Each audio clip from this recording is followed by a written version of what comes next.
बदली तो यशोदा मैया को उत्सव चाहिए था। यशोदा मैया ने भी उत्सव किया, करवट उत्सव। जब करवट उत्सव किया तो गांव में बधाई बट गई, सब गीत गाने के लिए आने लगी। सब गीत गाते हुए नंद भवन में जैसे ही प्रवेश किया, यशोदा मैया ने कहा कि अरे रुक जाओ, कन्हैया सो रहा है अभी पालने में, कहीं ये किनारे कर दिया जाए। तो मैया ने क्या किया, पालने को पकड़ा और ले जाकर के बैलगाड़ी के नीचे कन्हैया को सुला दिया। और जब कन्हैया सो गए तो सब आंगन में दिव्य नृत्य कर रही हैं गोपिकाएं।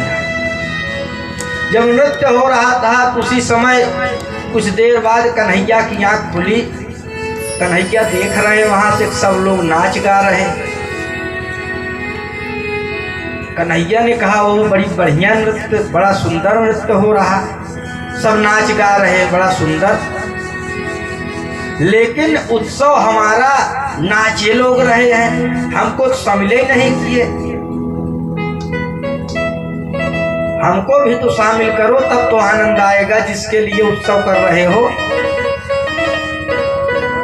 लेकिन छोटा सा बालक बोले क्या, तो रुदन करना प्रारंभ किए कन्हैया। जब कन्हैया रुदन कर रहे हैं तो कोई उनकी आवाज को सुन नहीं रहा है, सब अपने नाचने गाने में मस्त, कोई सुन नहीं रहा है। क्योंकि बालकों का बल है क्या, रोना। बाला नाम रोदनम बलम, बालकों का बल है रुदन करना, लेकिन कोई सुन नहीं रहा है। भगवान को बड़ा क्रोध आया और अपने पैर से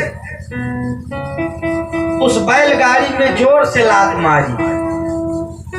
और जब बैलगाड़ी में लात मारी तो जितने माठ मटके थे सब गिरे, फूट गए।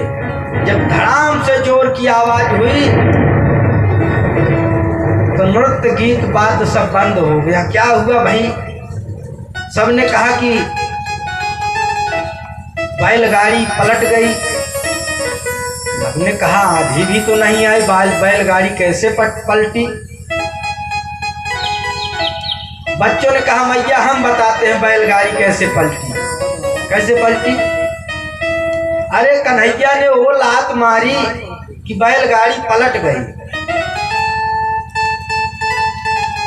मैया ने कहा अरे तुम लोग लगता है पागल हो गए हो, क्या तुमने देखा छोटा सा कन्हैया इतनी बड़ी बैलगाड़ी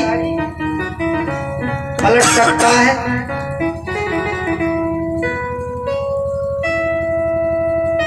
मैया को विश्वास ना हुआ। बच्चों ने कहा नहीं मैया, कन्हैया ने ही लात मारी, लाला ने ही लात मारी। और उस छकड़े पर कौन बैठा था? सकटासुर नामक दैत्य। भगवान ने सकट भंजन किया। ये सकटासुर क्या है? जब हम भगवान को नीचे कर देते हैं और माया को ऊपर कर देते हैं तो भगवान हमारे यादव लोग क्या किए, माया को ऊपर कर दिए और भगवान को नीचे कर दिए। बैलगाड़ी के ऊपर पूरे धन वैभव माया को रख दिया। जब भी हम अपने धन वैभव को ऊपर बहुत रखते हैं और भगवान को नीचे करते हैं तो उस समय हमारा समय विपरीत होने लगता है और हमारे जीवन में दुख दारिद्र आना प्रारंभ हो जाता है। तब हम सोचते हैं कि अब हम कहाँ जाएं, कोई मिल जाए कि हमारा धन कैसे नष्ट हो रहा है। किसी से ज्योतिषी से पूछने जाते हैं, विद्वानों के पास दौड़ करके जाते हैं कि महाराज हमारे पास बहुत धन था, धीरे धीरे सब समाप्त हो गया। जब तक तो धन नहीं था तुमने बड़ा धर्म किया, जब धन आ गया तो तू धर्म से पीछे हटने लगा। इसलिए भगवान ने बताया सकटासुर के माध्यम से कि जब तुम धन और माया के बंधन में ज्यादा पड़ोगे तो उसको मैं नष्ट कर दूंगा, गर्भ को चूर कर दूंगा। ऐसे ही भगवान ने सकट भंजन किया और भगवान को दिव्य स्नान करवाया गया। दूध दही, गाय के दूध से, दही से, घी से, मध से, शक्कर से, गाय के गोबर से, गाय के मूत्र से भगवान को दिव्य स्नान किया। और गाय की पूंछ से मैया ने झाड़ा दिलवाया कि लाला को कहीं कोई नजर न लग जाए, बुरी बला न आ जाए। राजन, मैया एक दिन बालक को लेकर के दूध पिला रही और बड़ा प्रेम कर रही।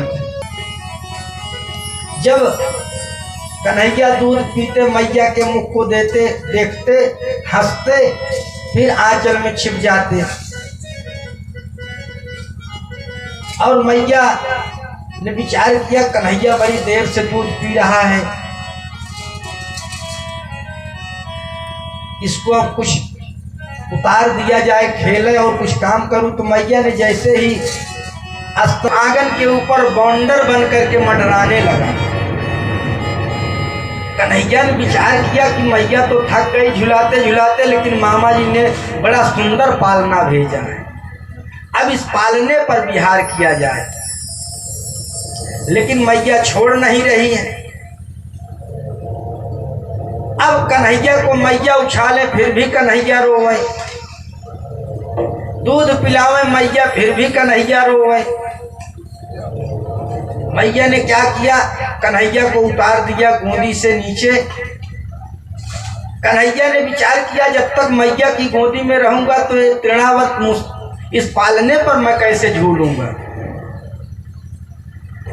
इतने में जब मैया ने नीचे उतारा, आंगन में कन्हैया खेलने लगे तो मैया भी अंदर चली गई। इतने में तृणावर्त समय अवसर पा करके भवंडर के स्वरूप में नंद भवन के महल में आ पहुंचा आंगन में, और कन्हैया को उसी भवंडर में लेकर के ऊपर उड़ा। कन्हैया बड़े गदगद हुए, धन्य मामा जी, बड़ा सुंदर पालना भेज। और कन्हैया को लेकर के नंद भवन के बाहर जब गया तो भगवान देख रहे हैं ललचा का घर, जया का घर, विजया का घर, सब सखियों का घर देख रहे हैं कि ये कुंज गली है, ये मधुबन गली है, प्रेम गली है। सब गलियों को देख रहे हैं भगवान। क्यों गली को क्यों देख रहे हैं कि आगे चल करके भगवान को माखन चोरी भी तो करनी है। चोर सफल कौन होता है, जिसको रास्ते का ज्ञान हो। जब रास्ता जाता है, अगर रास्ता चोर भगे, आगे से रास्ता बंद हो, तब वो चोर फंस जाएगा और गांव वाले बहुत मारेंगे। तो जब जान भगवान देख रहे हैं किस गली से मुझे भगना है, इतने में तृणावर्त लेकर के कन्हैया को मथुरा की तरफ बढ़ा। जब मथुरा की तरफ बढ़ा तो भगवान ने अपने वजन को बढ़ाना प्रारंभ कर दिया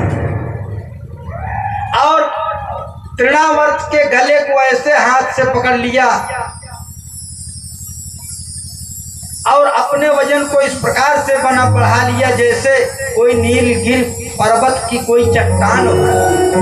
गले गृहीत उत्तरष्टम, गले को पकड़ लिया और अपने वजन को बढ़ाना प्रारंभ किया। तृणावर्त विचार कर रहा है कि लगता है कि मैं नीलगिरि पर्वत को तो नहीं पकड़ लाया, कोई चट्टान तो वहां से नहीं उठा लाया, इतना वजन है, इतना भारी भरकम। भगवान ने कहा, ओहो, ये संसारी लोग पत्थरों में भगवान को देखते हैं, मुझ में ही पत्थर देख रहा है और अपने गले को छुड़ाना चाहता है। भगवान ने कहा, जिसका गला मैं एक बार पकड़ता हूं उसे छोड़ता नहीं। भगवान ने बड़ी जोर से पकड़ा और विचार किया कि मुझ में पत्थर का दर्शन कर रहा है। इतने में भगवान ने क्या किया, विचार किया कि जब मुझ में ही पत्थर का दर्शन कर रहा है तो उसका अंत पत्थरों पर ही करना चाहिए। और इस अपार संसार का आसार भार लेकर के मेरा सांवला सरकार, ऊपर कन्हैया, नीचे चट्टान, बीच में तृणावर्त, शैतान का अंत हो गया। बोलिए तृणावर्त मर्दन भगवान की। तृणावर्त का किया। ये तृणावर्त क्या है? ये तृणावर्त है रजोगुण। ये तमोगुण से युक्त है।